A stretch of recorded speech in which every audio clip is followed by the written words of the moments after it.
हो गया। कौन भागी कहला? चलो चलो, तो एक बार फिर से हम लोग क्या करते हैं, बायोलॉजी में जीवों में जनन चैप्टर को क्या करते हैं जी, स्टार्ट करते हैं, है ना? क्या मैं पर यहाँ रखे हुए हैं, पता नहीं था। चलिए देखिए, आज एक बार फिर से क्लास 12th में बायोलॉजी, है ना, चैप्टर नंबर 1 जीवों में जनन, ठीक है। इसको हम पीछे जो है पढ़ा चुके थे, अलैंगिक जनन से पढ़ा चुके थे, कायिकी जनन क्या होता है पढ़ा चुके थे, है ना। ये सब हम आप लोगों को क्लियर कर चुके थे, है ना, समझे। फिर चल बीजाणु क्या होता है, ये सब हम आप लोगों को पढ़ा दिए थे। कोनिडिया क्या होता है, सब हम आप लोगों को पढ़ा चुके थे। कोनिडिया मतलब क्या, अचल बीजाणु, है ना। इतना हम आप लोगों को बता चुके थे, समझे ना। तो चलिए आगे बढ़ते हैं हम लोग।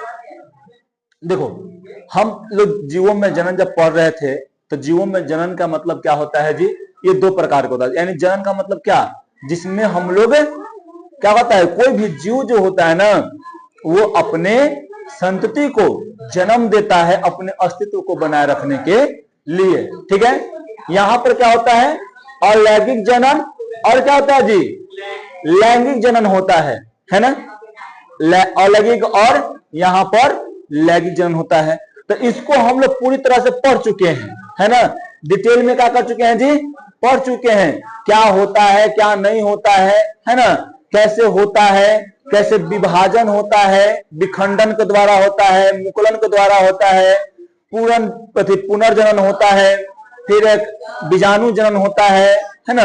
ये सब हम यहाँ पर पढ़ चुके थे, इसको समझे। तो ये हम पूरा क्लियर कर दिए थे। और ये अपने संतति के जैसा ही होता है, अपने संतति नहीं, जनक के जैसा ही होता है ना। जैसे मैं अमीबा का नाम सुनी होगी, तो अमीबा को हम लोग क्या करते हैं, अमीबा को जब हम लोग यहाँ पर इसका विभाजन करवाते हैं तो क्या होता है इसमें जी, बताओ। ये नया नया दूगो संतति में बंट जाता है। बता छोटी, अमीबा एक कोशिकीय है कि बहुकोशिकीय है? एक कोशिकीय है ना। अमीबा का आकार कैसा होता है, अनिश्चित होता है, इसका कोई आकार नहीं होता है, हम लोग जानते हैं, बढ़िया से पढ़ चुके हैं, समझी। इसमें कौन सा जनन होता है, मुकुलन होता है कि विखंडन होता है? विखंडन होता है, समझे। बहुत है। फिर ये हम देखो, फिर उसके बाद अब पढ़ेंगे क्या जी, लैंगिक जनन पढ़ेंगे, है ना। कल और एक चीज और पढ़ते, कल क्या, जीवन अवधि, जीवन काल, समझी। क्या पढ़ेंगे, जीवन का, सॉरी पढ़ चुके हैं, जीवन काल पढ़ चुके हैं। जीवन काल में क्या था, जीवन काल किसे कहते हैं, अगर तुमसे पूछे बताओ जीवन काल क्या है? जन्म, बच्चा जन्म लिया और जहिया मर जाएगा, है ना, उसके बीच के समय को क्या कहते हैं जी, हम लोग जीवन काल कहते हैं, है ना। प्राकृतिक मृत्यु से बोलेंगे, ऐसे नहीं कि एक्सीडेंट हो गया तो उसको नहीं बोलते हैं, प्राकृतिक मृत्यु से, है ना। यानी भगवानी वाला, भगवान जो आवत है ना आ लेकर चल जाते ओकरा वाला है, ठीक है। फिर उसके बाद है कि अलग अलग का जीवों में देख लिए थे, घोड़ा का जीवन काल कितना होता है, आदमी का कितना होता है, मच्छर का कितना होता है, मक्खी का कितना होता है ना। फिर कछुआ कितना होता है, सब तो हम लोग पढ़ लिए थे, देख लिए थे, समझे। अब उसके बाद है अलैंगिक जनन। एक में हम लोग जानवे करते हैं कि अलैंगिक जनन क्या होता है, छोटी बताओ। वैसा विधि जेकरा में क्या होता है जी, दो गो जनक भाग लेता है, एगो नर होता है, एगो मादा होता है ना। कौन कौन होता है, एक नर होता है, एक मादा होता है, और जिसमें युग्मक का निर्माण होता है उसी को हम लोग क्या कहते हैं जी, हम लोग क्या बोलते हैं, लैंगिक जनन कहते हैं, है ना।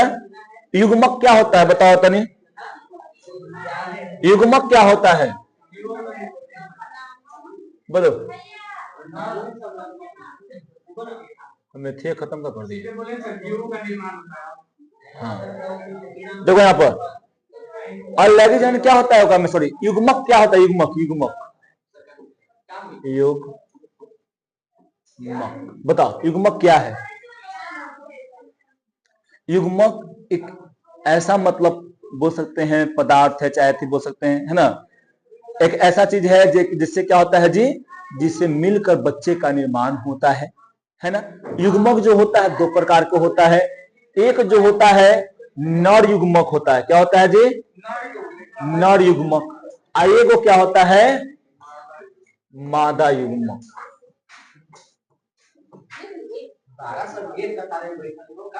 है ना। ठीक, समझा। यहां पर नर युग्मक और मादा युग्मक होता है, दोनों अलग अलग है युग्मक, है ना। दोनों युग्मक क्या है जी, अलग अलग। अगर हम लोग आदमी में देखें तो एक ऐसा होता है, इसका नाम क्या होता है जी, नर युग्मक को शुक्राणु इसका नाम कहते हैं, क्या है जी छोटे, शुक्राणु। और यहाँ मादा युग्मक में अगर हम देखते हैं, मादा युग्मक में तो इसको क्या बोलते हैं हम लोग जी, अंडाणु कहते हैं।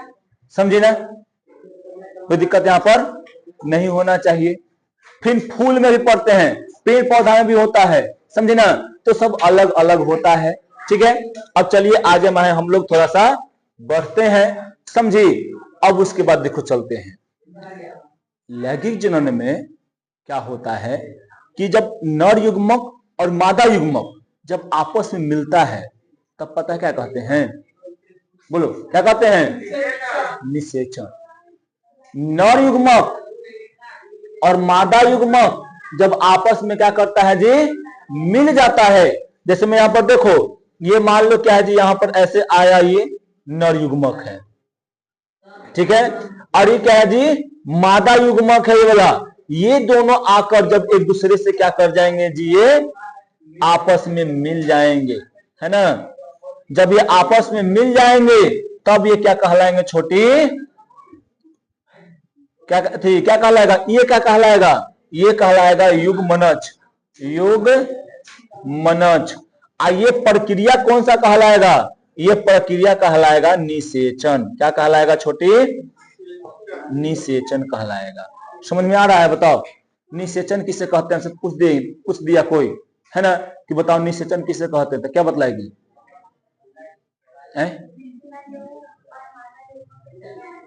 बस नर युग्मक और मादा युग्मक जब आपस में संलयन होते हैं, मिलते हैं, तब हम लोग क्या कहते हैं उसको जी, निषेचन कहते हैं, है ना, समझा।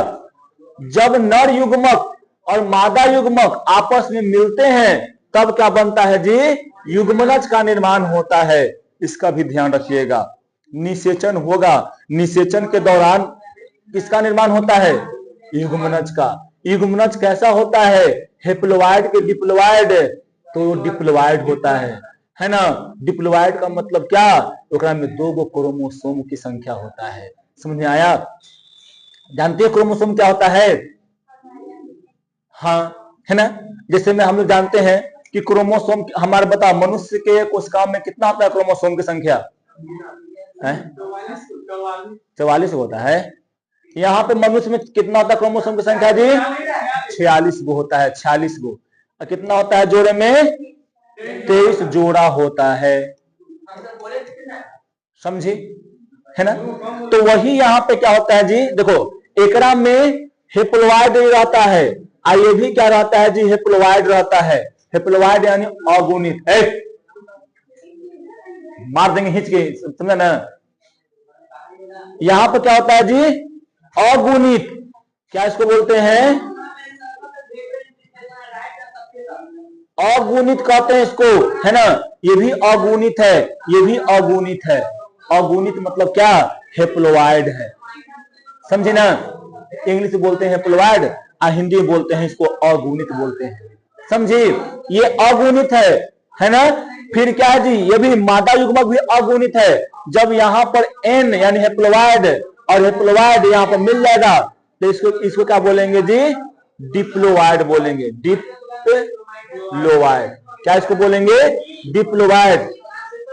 मतलब क्या हो जाएगा, द्विगुणित। क्या इसको बोलेंगे छोटे, द्विगुणित, है ना। यहां पर देखो लिखल है युग्मनज एक, क्या है जी, एक, पहले देखो ये है क्या, एक कोशिकीय ही है, एक में 2 कोशिका नहीं है, लेकिन क्रोमोसोम की संख्या कितना हो गया, 2 गो हो गया। इसलिए हम लोग इसको क्या बोलेंगे, क्या बोलेंगे छोटी, द्विगुणित बोलो चाहे डिप्लोइड बोलो। समझ में आया, बताओ कोई दिक्कत नहीं। यहां पर देखो लिखा हुआ है युग्मनज जो है क्या है जी, द्विगुणित है। समझ में आ रहा है? युग्मनज है क्या, द्विगुणित। द्विगुणित कहने का मतलब क्या कि एकरा में 2n होगा, याद रखना।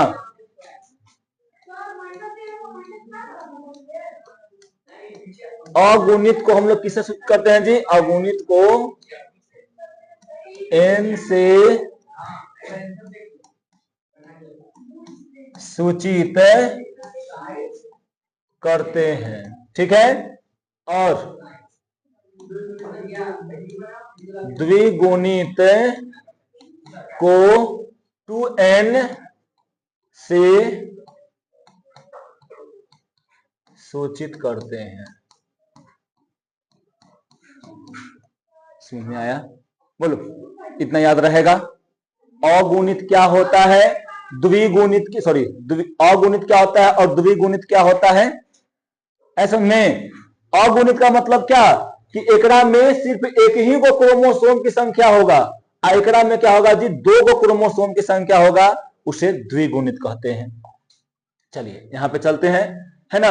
युग्मनज क्या होता है जी, द्विगुणित कोशिका होती है जो आगे चलकर यानी आगे बढ़कर क्या होता है जी, विभाजित होती है। समझी? विभाजित कैसे होगी छोटी, यहां पर देखो, ये क्या मान लो कि 2 गुणित था, है ना। पहले क्या है, एक गुणित यानी नर युग्मक और मादा युग्मक आपस में मिलके ये द्विगुणित बन गया। अब इसके अंदर में ही क्या होगा ना कि ऐसा बनेगा, एक एक ऐसे रहेगा, ठीक। ये दोनों आपस में मिलकर क्या हो जाएगा फिर जी, 2n बन जाएगा। समझी? 2n। अब ये 2n से क्या हो जाएगा जी, फिर का विभाजन होगा, विभाजन करते करते करते करते क्या बन जाएगा जी, भ्रूण का निर्माण हो जाएगा। क्या निर्माण हो जाएगा जी, इसको हम लोग क्या बोलते हैं इंग्लिश में, एम्ब्रियो बोलते हैं। क्या बोलते हैं छोटी, एम्ब्रियो। समझ में आ रहा है? बताओ, समझ में आ रहा है कि नहीं आ रहा है? युग्मनज कैसा होता है पहले बताओ, युग्मक कैसा होता है, युग्मक हेप्लोइड है कि डिप्लोइड, युग्मक कैसा है बताओ। मारेंगे 4 झापड़ हिंच के, तो बदल दिया। युग्मक क्या है, डिप्लोइड। हाँ छोटी, युग्मक पूछ रहे हैं, हेप्लोइड की डिप्लोइड, हेप्लोइड। वेरी गुड, युग्मक हेप्लोइड होता है, ठीक। यहां पर इसको युग्मनज, युग्मनज कैसा होता है जी, डिप्लोइड होता है। युग्मनज डिप्लोइड होता है। और यहां पर ये क्या होता है जी, कोई दिक्कत नहीं ना, ध्यान रखना है। इसमें बहुत बार तुम कर जाओगे थी, दोनों का एक ही है। युग्मनज खाली ज लग गया है, को हट के ज लग गया है, यहां पर नद लग गया है, समझी तो डिप्लोइड है ये। यहां पर याद रखना क रहेगा, क्या रहेगा यहां पर जी,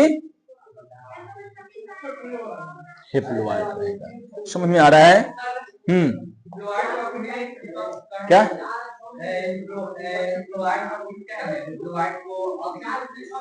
हाँ, हेप्लोइड को अगुणित और डिप्लोइड को द्विगुणित, ठीक है। अब फिर क्या होता है, युग्मनज बंट के भ्रूण का निर्माण हो जाता। समझ में आ रहा है? बोलो, ठीक। वैसी कोशिका जिसमें गुणसूत्रों का केवल एक सेट होता है, उस मौजूद है, क्या एक सेट मतलब मौजूद होता है, उसे हम लोग क्या कहते हैं जी, अगुणित कहते हैं। बताए ना जी, क्रोमोसोम कैसे रहता है, मान लो कि ऐसे है तो ये ऐसे होगा, ये ऐसे होगा, एक ही गो सेट है ना। 2 गो सेट कैसे होता है, वो ऐसे होगा,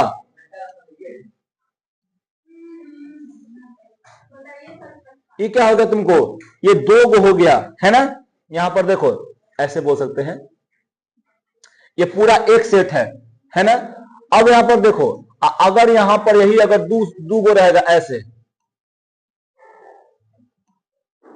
है ना, तो अगर कोई सेल में ऐसे होगा तो इसको क्या बोलेंगे जी, द्विगुणित बोलेंगे। क्या बोलेंगे छोटी? द्विगुणित। अगर किसी सेल में सिर्फ ऐसा ही होगा तो इसको क्या बोलेंगे? अगुणित। कोई दिक्कत नहीं ना? अगुणित कोशिका में n से सूचित करते हैं, है ना। अब देखो द्विगुणित कोशिका में क्या होता है जी? वैसी कोशिका जिसमें गुण सूत्र के 2 गो सेट होते हैं। यहां पर देखो 2 गो सेट है ना, एगो यह सेट है, एगो यह सेट है, 2 सेट है, इसे क्या बोलेंगे जी? द्विगुणित कहेंगे, है ना। इसमें एक मादा और एक पिता से, देखो यहाँ पे जो युग्मनज होता है ना, युग्मनज, एकरा में क्या होता है जी? एगो क्रोमोसोम कहां से आता है? माता से। एगो क्रोमोसोम कहां से आता है जी? पिता से आता है। तब जाके क्या कर देता है जी? डिप्लॉयड हो जाता है युग्मनज। ठीक है, कोई दिक्कत यहां पे? याद रखना यहां पे नर युग्मक और मादा युग्मक का निर्माण अर्धसूत्री विभाजन के फल स्वरूप होता है। अब यहां पे क्वेश्चन उठता है कि व्हाट इज, क्या है ये अर्धसूत्री विभाजन? क्या है बताओ छोटी? 11th पढ़ी है अर्धसूत्री विभाजन? पढ़िए ना। क्या होता है अर्धसूत्री विभाजन? बोलो। देखो लिखा है यहां पे, जब अर्धसूत्री विभाजन होता है तो गुण सूत्र की संख्या क्या होता है जी? आधी हो जाती है। जैसे में छोटी तू यहां देखी हो, ए मैया देख देख मैया, यहाँ देख,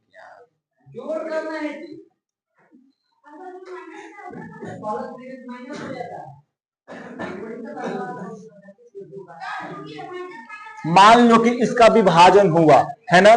क्या यहां पर देखिए तुम, क्या बोलता है कि जब अर्धसूत्री विभाजन होता है तो गुण सूत्र की संख्या कितना हो जाता है जी? आधा हो जाता है। ठीक, यहां पर 2 गो है, अभी क्या है जी? यहां पर 2n है ना, समझी। अब एक विभाजन होगा, तो विभाजन होगा, कौन सा विभाजन हो रहा है छोटी? अर्ध सूत्री विभाजन, है ना। जब ये और सूत्री विभाजन होगा तो एकरा में क्रोमोसोम क्या हो जाएगा जी? एगो एकरा में, एगो आ जाएगा एकरा में, है ना। अब ये कोशिका कैसा है जी? हेप्लोइड यानी अगुणित है। क्या है जी? ये अगुणित। ये वाला क्या है जी? द्विगुणित। ये वाला क्या है? अगुणित। समझ में आ रहा है? कौन सा विभाजन हो रहा है यहाँ पे? अर्धसूत्री। इसको क्या बोलते हैं इंग्लिश में? मियोसिस। क्या बोलते हैं छोटे?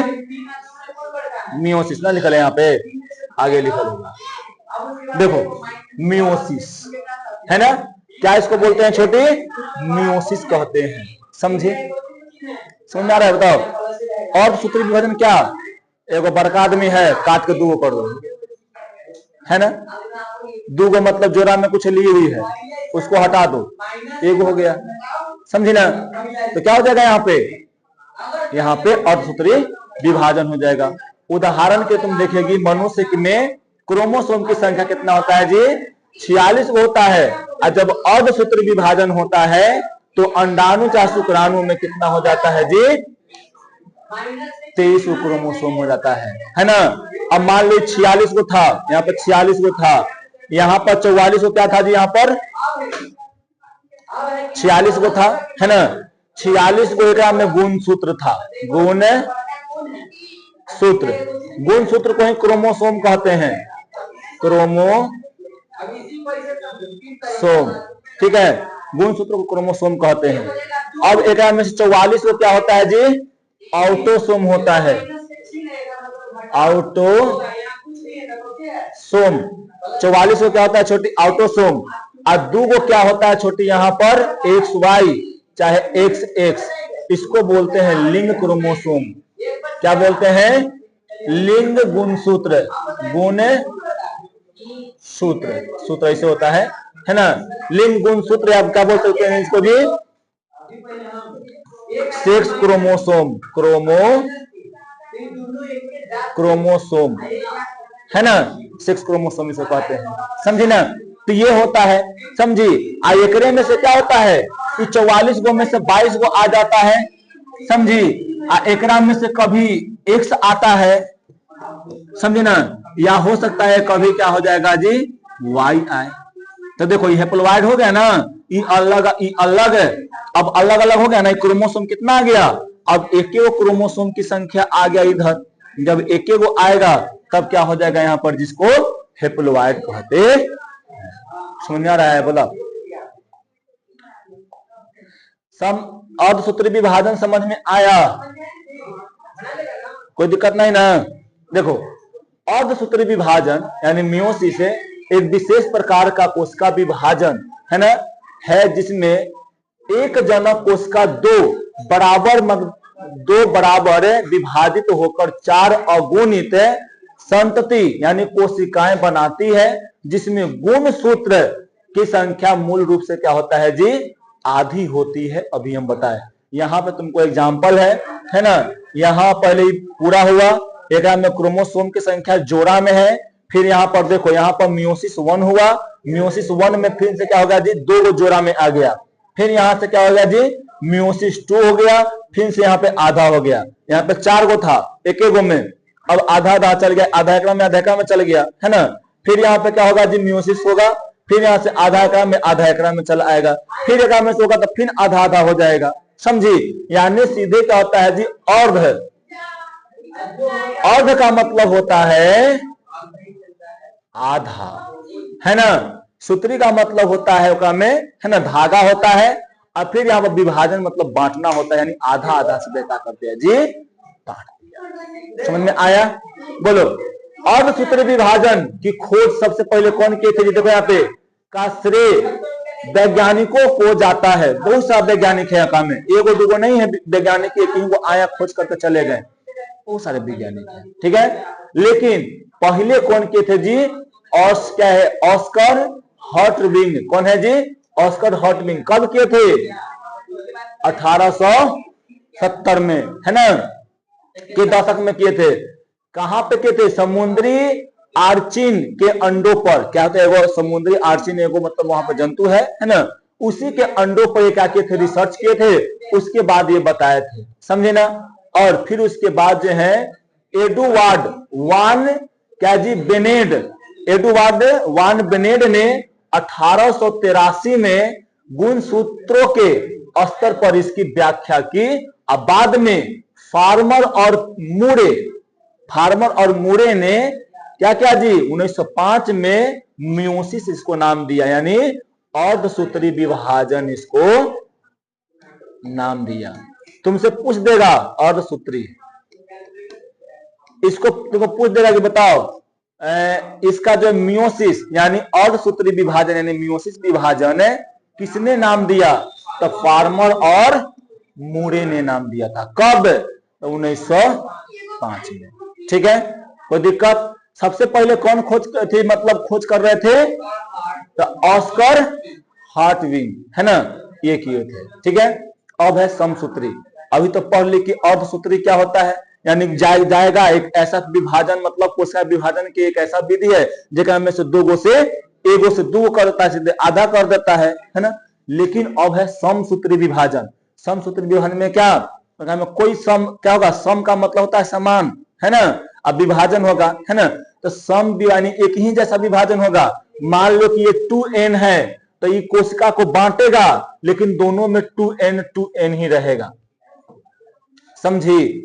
अलग अलग ज्यादा नहीं होगा, 2n और 2n ही रहेगा, समझे ना। यानी 2 क्रोमोसोम एगो में है तो फिर से 2 क्रोमोसोम रहेगा, समझी, एगो नहीं हो जाएगा, है ना। समसूत्री विभाजन वह प्रक्रिया है जिसमें एक जनक कोशिका विभाजित होकर 2 आनुवांशिक रूप से समान संतति यानी संतति कोशिकाओं का निर्माण करता या करती है, जिसमें गुणसूत्र की संख्या और संरचना मूल कोशिका के समान होता है। मूल कोशिका का मतलब कौन, मान लो ये कोशिका था, 2n वाला था, है ना, इसका विभाजन हुआ तो ये भी कोशिका जो बना, नया वाला जो कोशिका बना, ये कोशिका कैसा होगा जी? जनक कोशिका के समान होगा। कैसा होगा कोशिका? जनक कोशिका के समान होता है। समझी? ये होता है यहाँ पर। ठीक, ये क्या हो गया? यहाँ पे हम लोग इसको क्या करवा रहे हैं? समसूत्री विभाजन करा रहे हैं। क्या करा रहे हैं छोटी? समसूत्री। अर्धसूत्री अलग, समसूत्री अलग। इसको इंग्लिश में क्या बोलते हैं? माइटोसिस, है ना। और अर्धसूत्री को क्या बोलते हैं जी? मियोसिस कहते हैं। समझ में आ रहा है? बोलो, कोई दिक्कत नहीं ना? देखो ये क्या है बताओ? अगर तुरंत तूनी के पास का बिग हो जाए क्या करेगी? क्या करेगी जी बताओ? नहीं बताई। हम इसे करके खत्म। इसका नाम देखो, यह है, क्या है? सैलामेंडर। ये देखो ये है ना, ये सैलामेंडर है ना। बड़ा खतरनाक दिख रहा है ना। अगर लड़की के बीच में खाली चलेगा, भागे सब एकदम जान पर बीत जाएगा, है ना। इतना हो जाएगा ना कि लोग भागे गोल टूटे थे कि मुंह टूटे थे, का हो तो पता नहीं चलेगा, है ना। अभी हम बताए ना सैलामेंडर, है ना। देखो अब मियोसिस का जो खोज किए थे, है ना, वो देखो पहले यहां पर देख ले तो था सा ऊपर और था सती है। इस कोशिका, इस प्रक्रिया का यानी समसूत्री विभाजन का मुख्य उद्देश्य जीवों में वृद्धि करवाना होता है। हम लोग कोशिका में क्या होता है जी? समसूत्री विभाजन होता है, यानी कोशिका में खाली डेवलपमेंट होता है, फिर गुणसूत्र में कोई चेंजिंग नहीं होता है। क्षतिग्रस्त जो कोशिका होता है उसको मतलब है मरम्मत करने के लिए पुराने ऊतकों को क्या करता है, जो होता है जी, उसको हटा के नया ऊतक को लाने के लिए, जिससे अनुवांशिक समाग्र यानी गुणसूत्र में नियंत्रता बनी रहती है। समझी? समसूत्री विभाजन की खोज का विस्तृत वर्णन कौन किए थे जी? इसका नाम देखो किधर है? हाँ, वाल्थर फ्लेमिंग। कौन है? इनका नाम क्या है जी? Walther Flemming. इसको डब्ल्यू फ्लेमिंग भी कहते हैं। क्या बोलते हैं जी? डब्ल्यू फ्लेमिंग भी कहते हैं। यही जो पहले जो है, यही सैलामेंडर है ना के भ्रूण पर कब जी? 1879, है ना। 79 क्या कहते हैं हिंदी में? 79 ना, वरना बोला भाई वैसे 79 में, है ना, सैलामेंडर भ्रूण की कोशिकाओं में इस प्रक्रिया को देखा और देखकर इसको क्या किए जी? 1882 ईस्वी में माइटोसिस इसको नाम दे दिए। समझी ना? तो समझ गए कि एका में क्या होता है जी और क्या नहीं होता है। कोई दिक्कत है?